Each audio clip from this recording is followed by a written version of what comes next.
అందరికీ నమస్కారం. సాంప్రదాయ పాఠశాల తిరుపతిలో ఆంధ్రప్రదేశ్ నుంచి వచ్చిన పిల్లలందరూ అడ్మిషన్ తీసుకుంటే, తెలంగాణ వాళ్ళకి హైదరాబాద్లో అడ్మిషన్స్ ఉంటాయి. తిరుపతి పాఠశాల మీకు 6వ క్లాస్ నుంచి అడ్మిషన్స్ ఉన్నాయి. 6 నుంచి 10th దాకా అవుతుంది.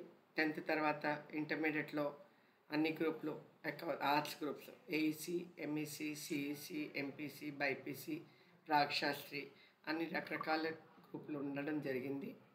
దీంతోపాటు డిగ్రీకి వచ్చేసరికి బీకాము, బీబీఏ, ఎంబీఏ, మాస్టర్స్కి MBA, BSc mathematics, BA Sanskrit ఇలాంటి కోర్సులను ఇస్తున్నారు. సైమల్టేనియస్గా మ్యూజిక్లో సర్టిఫికేట్ కోర్సు, యోగాలో డిప్లొమా కోర్సు అని ఇవన్నీ కూడా సైమల్టేనియస్గా ఇవ్వడం జరుగుతోంది.